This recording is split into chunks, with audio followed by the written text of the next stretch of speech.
Eh bien, bonjour pour ce cinquième jour. Cinquième jour, donc je fais décider de faire la reprise boisson, reprise hydrique.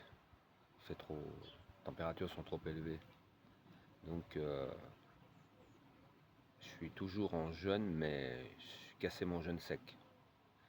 Donc pour continuer à rester, on va dire, d'utiliser les cétones, c'est important de ne pas boire autre chose que des corps gras ou qui n'ont pas qui n'aient aucune calorie.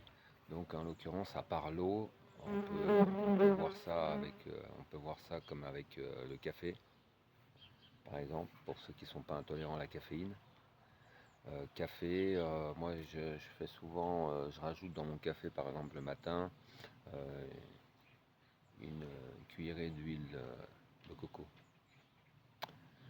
Donc c'est vrai que je me sens mieux. Je viens de commencer tôt ce matin. Je me suis levé à 6 heures à m'hydrater. J'ai fait chauffer de l'eau chaude. Toujours boire s'hydrater à l'eau chaude. Et j'ai laissé légèrement refroidir. Et ensuite, donc j'ai bu ma petite gorgée, un grand verre d'eau, à l'espace de 20 minutes à peu près. Et ensuite, l'heure qui a suivi, j'ai pris un café avec une cuillerée à soupe d'huile de coco. Voilà, donc je me sens mieux. Je me sens mieux parce que évidemment, tout de suite, c'est dingue ce que c'est de rajouter du liquide. 2 heures après, comme on se sent plus, avec plus de force, quoi, plus de vivacité, quoi. Donc le jeûne, il faut par exemple jamais faire l'inverse pour éviter un stress qui pourrait être trop important pour le corps, c'est-à-dire ne pas commencer par exemple avec un jeûne hydrique et ensuite se dire je vais faire du jeûne sec. Genre recommencer 2-3 jours de jeûne hydrique, puis après vous dites tiens je vais essayer le jeûne sec. C'est pas dans ce sens-là qu'il faut le faire, c'est toujours dans l'autre. Ça créerait un stress beaucoup plus important, fait de cette manière-là. Bon, c'est le jeûne russe c'est l'expérience en jeûne russe qui me fait dire ça. Parce qu'à partir du moment où c'est qu'on a commencé à toucher à l'eau, et après il y a on remet en fonction tout l'organisme, on remet la machine en route en quelque sorte, et là ça stimule même, on va avoir même une stimulation qui va nous donner cette envie de remanger. Bon ça je l'ai pas encore, mais ça risque d'être comme ça par exemple à partir de demain par exemple. Bon maintenant je me dis, je sais pas, je vais continuer ou pas avec l'eau. Je vais voir. Je vais voir. De toute façon, cette expérience-là m'a fait.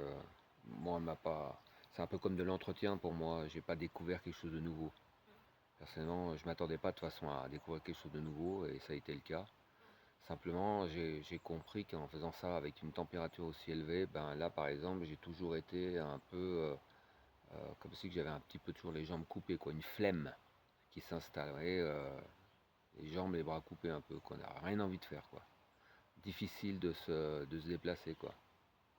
Alors j'ai essayé par exemple de prendre l'air, par exemple en fin de journée en scooter, hein, comme ça, allez, le fait de circuler comme ça, l'extérieur, quand le soleil vient de se coucher, ça fait du bien. J'ai essayé la cascade aussi, mettre, c'est important de se mettre sous une eau fraîche et pas une eau normale, c'est-à-dire une eau qui fasse au moins pas plus de 10 degrés. Pas plus de 10 degrés pour que ça puisse donner que ça fasse réchauffer le corps. C'est-à-dire que on se sent, ça stimule la circulation sanguine. Le fait d'avoir une eau qui est en dessous de 10 degrés. Et ça, pour l'avoir, ben, tu peux pas aller dans un plan d'eau, quoi. Pas dans un lac. Donc voilà pourquoi est-ce que j'ai choisi la cascade. Bon, bah écoutez, 5e jour entamé, 4 jours de jeûne sec et maintenant on continue en jeûne hydrique. Tout se passe bien. Voilà.